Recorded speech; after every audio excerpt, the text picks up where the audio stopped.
I didn't watch any of the coronation. I was sleeping. But I saw some pictures on social media, and I'm just very surprised by I want to call them costumes, their royal official celebratory garb.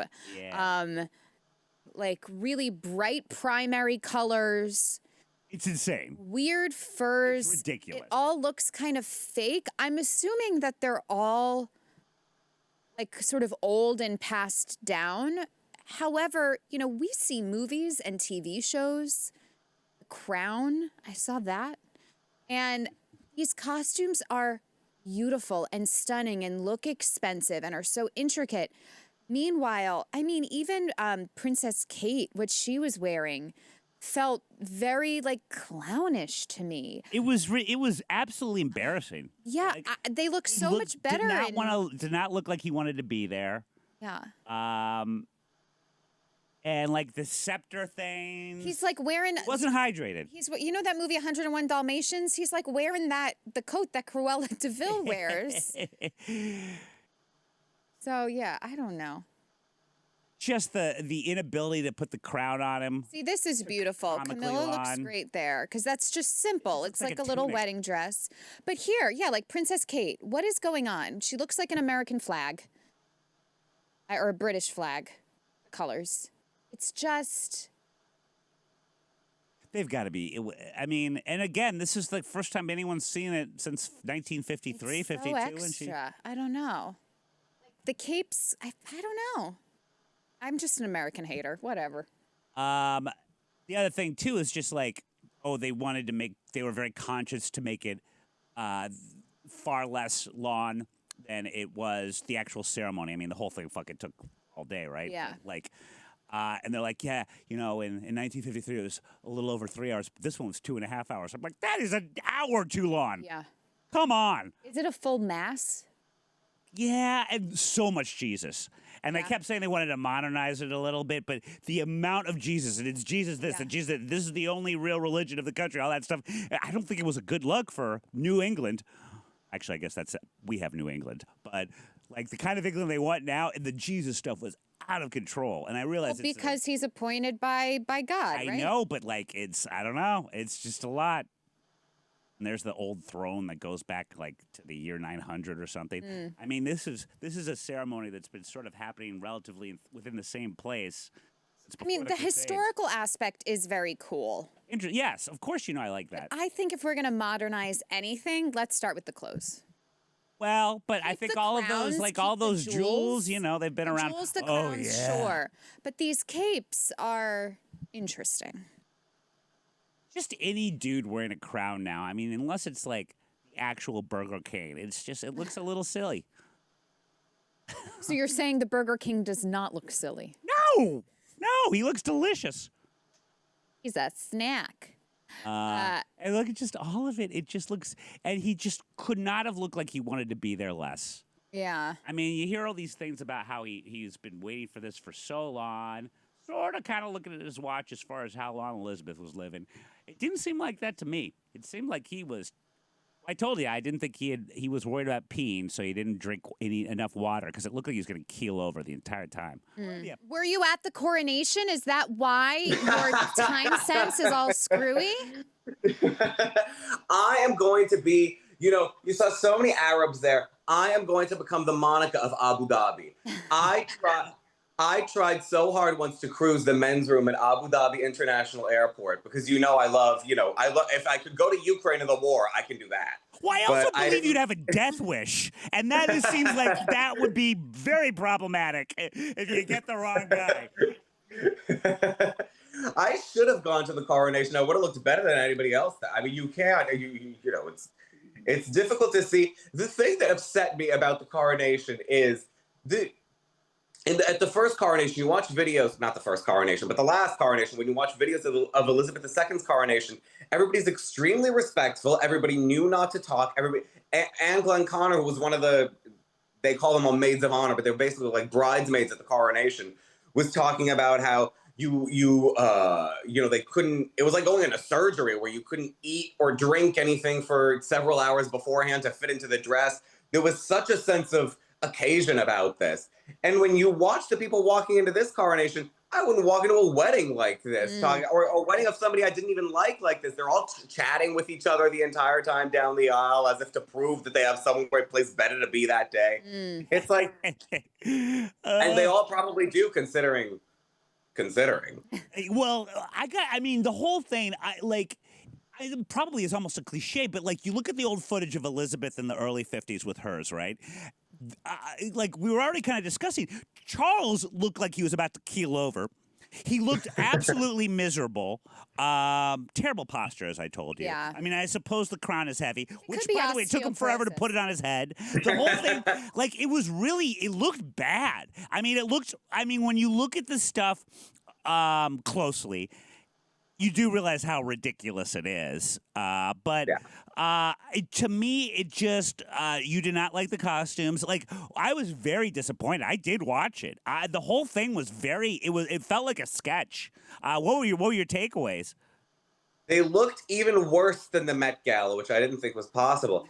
But I mean, my takeaways were, obviously the thing overlaying all this is everybody's suspicions about whether or not this will be the last one. And the thing I kept thinking of was the coronation of the Emperor Karl, the last Habsburg emperor in 1916, because his father Franz Josef had been basically the Elizabeth II of the Habsburg Empire. He had ruled for 1,000 years, and everybody kind of realized that everybody kind of had a feeling that when he goes, who knows.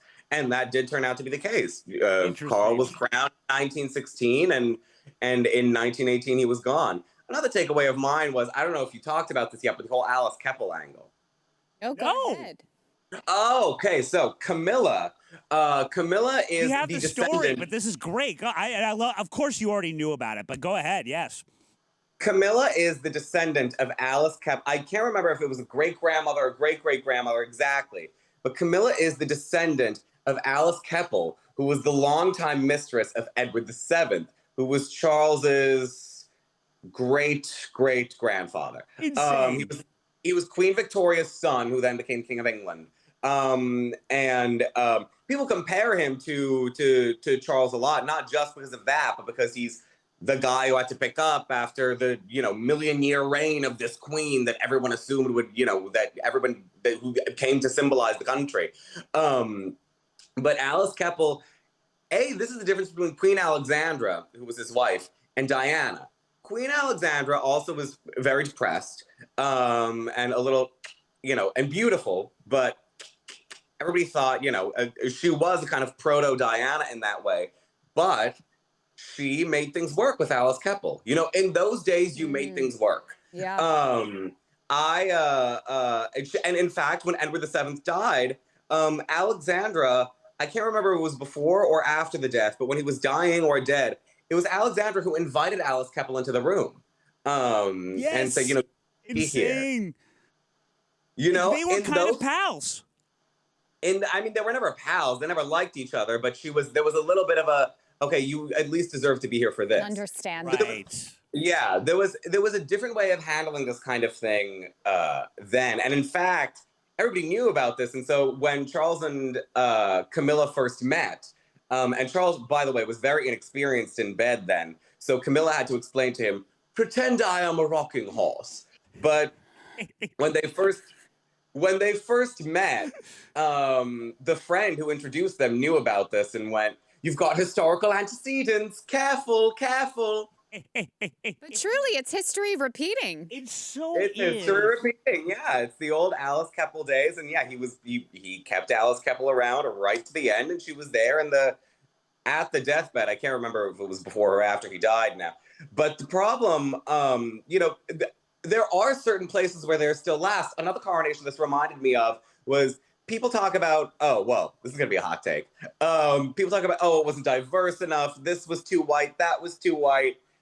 You really want a diverse coronation, you got to bring the empire back. Because in those days, they had, with George V, when he became king in 1911, after the death of this guy, the same year that this deathbed anecdote I'm telling you happened, his son, George V, became king. And he had a coronation in London. And then, for diversity, a huge coronation darbar in Delhi. He sailed to Delhi with his wife, Queen Mary. The one of the most famous landmarks in Bombay is the Triumphal Arch that the British built on the spot where their boat arrived to commemorate their arrival. Wow. And then they went up to Delhi and had this. I mean, you can still see newsreel footage of it, even as old as 1911. But it dwarfs the coronation in London. Huge throngs of people and the canopies and the horses and the maharajas and all the regalia marching up. And because one of the ideas was that all of the local little rinky-dink monarchs would come to pay obeisance to him. So it was the Maharajas and the Nawabs and the Nizams and all these people. So if you want diversity, you're gonna have to recolonize the world. Sorry, No. but you're gonna. But the Well done, guys. the other thing that it made me think of. Oh, speaking of Delhi, Look at is that in South Delhi, the richest part of Delhi. They still have they're able to kind of have the kinds of arrangements that Edward VII and Alice Keppel had. In the sense, a couple I know in South Delhi were about to go to Thailand for a vacation. And the husband was, I mean, we were all hanging out at this cocktail party. And the husband was bragging openly in front of his wife about how he was going to get a blowjob from one of the lady boys out there. And the wife had a great response. She just said, I don't care about these jobs. You can't have actual sex, but these jobs, I don't care. I love that. She's basically an Indian Samantha from Sex and the City. I just feel like that is a quote that she would say. Well, you didn't disappoint. Any other? Well, you know what? I will rebook you tonight so we can get a little more of you next time. That's the thing. Your passport is overloaded. And I always knew you're going to get the times wrong. But any other final takeaways from this, the most royal thing we've ever seen, and the first time either us or our ancestors for at least two generations almost have said, God save the king. Any other takeaways? I mean, the thing about, God save the king is it does tell you how much Britain has come down since the last time they used to sing that. There used to be a whole French version of it, Dieu sauve le roi, that they used to sing in Quebec. You're not getting that now, I don't think. No. But I mean, they stopped even having the Queen attend the state opening of Parliament because the Quebecers got so antsy about all that. But it's and in fact, when the last coronation, George VI, of a king, the last king, George VI, and his wife, who then became the Queen Mother, they were greeted by throngs in Quebec singing Dieu sauve le roi. Which, not yet. Well, not gonna get that.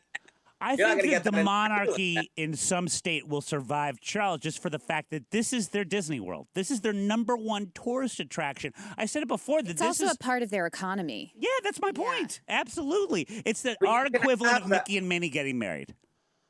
You don't, I don't know how much of the sheen will remain on the monarchy without the Queen. That's a start. Yeah. B, you don't need the family there for all the other stuff to be a tourist site. That's Versailles is still a tourist site. The Louvre is still a tourist. The Louvre was a royal palace. I was just in Germany a couple of weeks ago, and I was in Bavaria, and all those old castles that the Mad King Ludwig built, the Neuschwanstein and the Linderhof. I went out to see them. They're all still there. Everybody still goes out to see them. You brought up Disney. Neuschwanstein is the castle that became Walt Disney's inspiration for the Sleeping Beauty castle. And right. If you look at the photo, you can see. But that castle is still there. It's one of the most visited tourist sites in Germany. That's a really good point. And the Wittelsbachs, I don't even know where they are. Although the royal family you can't, but it's going to still be the Markles and the Harrys and the Williams that sell the papers. Although then again, people aren't buying papers anymore. There it is. People aren't buying papers anymore, and they'll continue to buy papers after being deposed. It's not, you can depose monarchs and still have them be interesting. And they're not, and that's also going to, I think, diminishing returns.